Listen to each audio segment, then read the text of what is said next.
Hey everyone, Jason here from Off the Beaten Path, picking up where we left off at the last video. We're at the end of Blue Rag range track down at the Wangungurra River, and we're heading back along Blue Rag to the trig point and then back to the exit. Now I just thought I would show you some sections of the track, obviously not the whole track because you've kind of seen that already coming the other way, but some of the sections look pretty different, and it's important to realise you get great views on the Blue Rag track in both directions. Coming back this way, this gives you a little bit better perspective of just how steep some of these very end sections are. I think when you're coming down, the camera doesn't necessarily show that. So look, I thought I'd include these, and you can see they are reasonably loose and rocky. Car's working a little bit to sort of get some traction, but certainly while it's nice and dry like this, it's pretty easy drive. Does move a little bit coming over the humps there, as always. They always feel steeper when you're climbing rather than descending.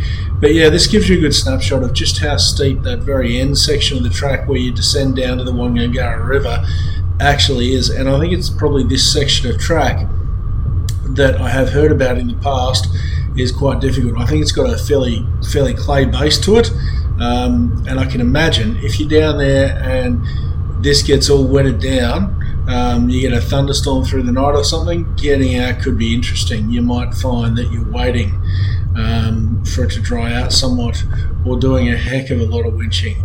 And you can see some sections like this, there's some definite ruts starting to form. Wasn't really an issue for me on this day. There's some good flat sections still adjacent to those ruts that were easy to get up on and drive. But I could see over time this is going to change for sure, much like this section that we're driving here now. Again, I'm spanning those ruts, but that's probably not going to be possible forever, and you can see the impact that is happening there on the hump as we go over as well. It's really not too long though, and you're up out of that section and you're up on the ridgeline track, driving back through these cool looking fairy trees that have been impacted by the bushfires in the last couple of years, and you're looking ahead to the main range and your way out of here. Still climbing up in these sections, but it's just not quite as steep as some of those earlier sections, and as you work your way around the hills, the views open up for you. I think just here we're coming up on the left. Yeah, there it is, just there. As I said on the way down, I'm pretty sure right there is where the old fire trail used to hook into back in the day when it was open. Possibly wasn't open. I did have one of the subscribers show me a map, and that was labelled fire access only, so it probably wasn't, even when it was open, it probably wasn't general access. I think we just passed the spot there where the guys with the Pajero were pulled up, so they weren't there on my way back. I assume they got out safe and sound. I certainly hope so, guys. And you can see there just the whole range opening up as you come around. A few sections like this are good steady climbs. You can probably tell I've sort of edited this reasonably tight because you have seen a lot of this in the last video. There's a couple of things though that I wanted to show you on the way back that weren't in the original video. So apologies for the double dose of Blue Rag. If it's not for you, I understand. But yeah, so many little spots along here where you can pull off, and you can probably just almost glimpse the view out to the left there that's just out of frame of the camera. All the way along here you've got stunning views. So looking back towards the eastern part of the high country, and we've got this hill up ahead of us, which once we crest that, you actually see the entire rest of the range just opening up along the track there. You can see the track up ahead of us there to the summit. I shouldn't say summit, to the trig point,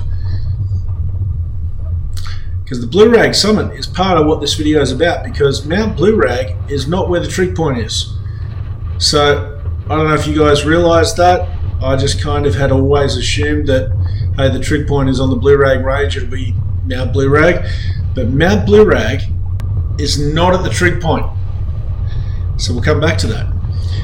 Again, just approaching that trig point here, and you can see the rest of the range there on the right hand side just working its way back to the High Plains Road.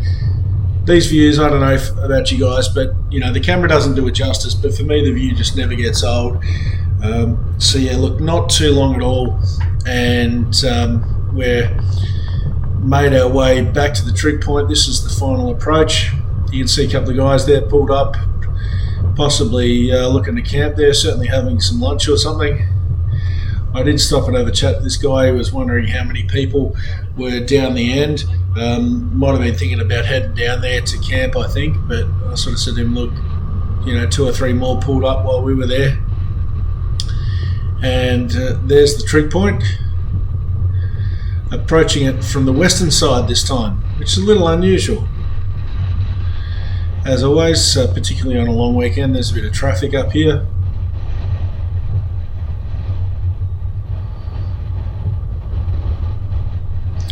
Still very windy. And again, look at that view looking north. Such a clear day today that the sky was just amazing. Perfect lighting. Days like this, it's awesome to be up in the high country. So heading off from the trig point, heading east back towards the Dargo High Plains Road. Again, you can see a lot of the track there ahead of us as we start this descent down from the summit.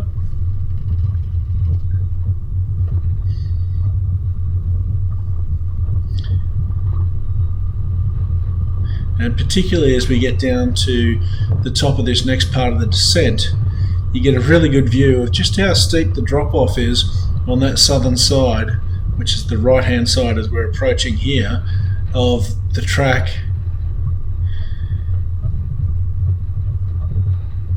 It's basically an escarpment dropping off there, and you can see the edge of the track. It starts dropping basically right from the edge of the track there. You can see we're just about pulling up to it. Having the camera on the right hand side of the car, you get a better view of this than when I was coming up the other way. So yeah, there's really not a lot of room there. Come down off the first part of the summit from Blue Rag. This is the view out the driver's side window. So yeah, she's pretty steep. There's the track behind us.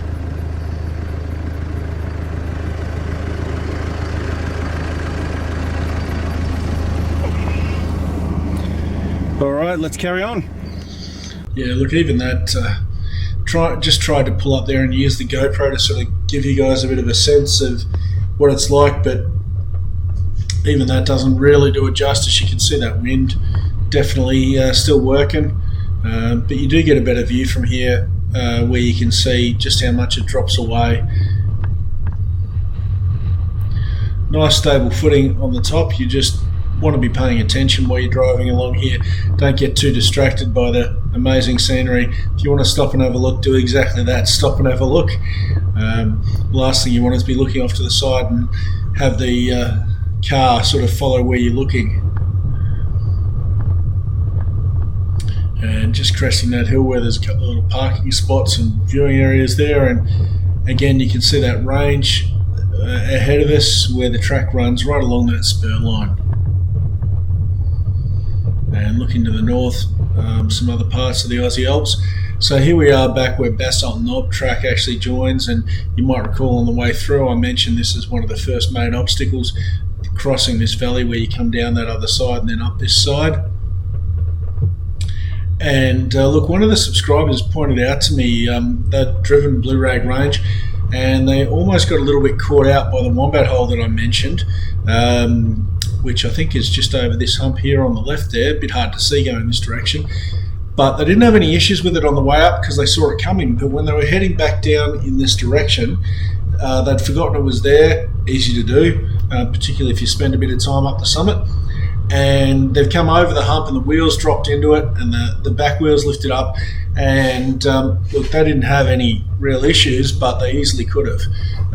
So that's something to be conscious of, particularly when you're descending steeper climbs like this, where they have these humps to divert water off the track. The other side may well have some wombat holes, so it pays to keep your speed low and just watch your wheel placement as you come over, particularly for those of us not driving a 200 series with cameras, who can just watch the screen in their car. Once you get to the bottom there, you've got that nice flat section, and this is just starting to climb up that other side where we came down. Nice long steady climb, but again at the moment traction's pretty good. There's a fairly well worn track through the rocks, so you can see there's a bit of gravel and loose rocks sitting on top, but there's a fairly well worn wheel track through that, so traction's not too much of an issue. Car does move around a little bit, and you can see just climbing up over here that's dug out and worn out a little bit, but the great thing is you might move and jump around a little bit here just trying to get traction over that, but it's a very safe area, no big drop-offs either side, so it's not like some of those earlier sections. Back up on the ridge line, working our way along here. Now, you did hear me mention in this video earlier about the Blue Rag Summit.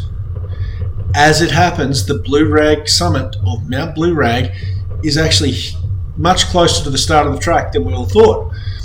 Just dropped in a screen grab there from my HEMA maps. So you can see Mount Blue Rag at 1682 metres is just on the southeast side of the track. There's a helipad there for landing. Now, I've driven past this little track that we're on many times. This was my trip to explore the Blue Rag Range, so of course I had to drive this track. So if you've stayed watching this long, hopefully you're going to find something interesting along here. So never driven this track before. One of those little side tracks we sometimes see and think, oh, one day I must do that. Clearly this is not maintained. I think when it's wet, this could be really interesting. It was some of the sections down here were wet enough as it was. It's very definitely a track, and that rise up ahead of us there, to the best of my knowledge and ability to figure this out, I reckon that's Mount Blue Rag, the actual Mount Blue Rag summit. Now, I did have an old topo map that showed this track going all the way to the summit in hard copy with me. This looked a bit interesting. I got here and I'm like, we go left, we go right. Again, I'm by myself. Prefer not to run the winch out by myself if I can avoid it. And these little old half-dead trees, don't give you a lot of confidence anyway. Fortunately, I was able to spot this nice high and dry path here, avoid that bog hole. And you can see there's a pretty well-worn track through the grass here. And what a cracking little campsite down the end here. Somebody's obviously been using it relatively recently. Nice and level, a little bit sheltered by the trees, not super sheltered because we are up at elevation here, but cracking camp spot. Definitely putting this one on the map. That is for sure. It's well off the main track, so most people aren't going to see you. And nice and level, nice grass campsite. Just the only challenge was on this particular day, like down at the Wonkungara River, there were flies everywhere. I don't know what it is about your straight A long weekend, but there were flies everywhere. Now, I was following this track hoping to find a way up to the summit. I could see what looked like a bit of a clearing, a bit of an opening, but then as I got closer it was apparent that no, that track didn't actually go up there. I think it had actually been a very long time since this track was open. So in the interests of doing a full completion of Blue Rag, we just near the entrance from the High Plains Road, there's a side track that actually marks that it goes up to the Mount Blue Rag summit. So the trig point is not actually Mount Blue Rag, as the track is named. So we come down this track, found a couple of cracking little campsites hidden away down here. I think the track used to continue up there between the trees. Again, I think it's one of those tracks that maybe has been closed probably for quite a long time. So yeah, look, I can't see any way further forward from here, so and with the amount of flies that are around, I'm not getting out and trying to find it walking around. So we'll leave this one for another time. If you've been up to the top of Mount Blue Rag here, which is not the Blue Rag trig point, let me know. So yeah, decided to leave that one for today. The flies were insane. Yeah, and if you want to know what I'm talking about, Trippy Matten flies, wait till you see the Lerderderg State Forest video. He was an absolute trooper there. That'll be coming up. So from here, headed our way back out along this track. As you can see, it's a bit lumpy, and I think trying to get in here in winter would be pretty challenging. Theoretically, you could probably access this part of the track because it is before the seasonally closed gate, but it's probably not the best place to try and get into in winter, I don't think. I reckon it'd be wet and soft and muddy and could have a few issues. So from here, back out onto the main track. Nice little side trip there. And working our way down to the Dargo High Plains Road. From here, our plan is to head across to Mount Murray via the Twins Jeep track. And you can see the High Plains Road just down there. Hey everyone, Jason here from Off the Beaten Path. Quick video today just to let you know we finally have our patches in stock. I've got about 40 of these left. They're round embroidered patches with Velcro on the back, so they'll stick to your ceiling lining, your drawers, whatever you want. $10 if you can pick them up from me somewhere, or $15 with postage and handling. Send me a message via the Off the Beaten Path Facebook page is the easiest way, with your postal details, and I can provide details for payment. Thanks for your support, guys. So as always, guys, thanks for watching. I hope you've enjoyed this video. Leave a like or a comment down below, and by all means subscribe to the channel. Catch you in the next video.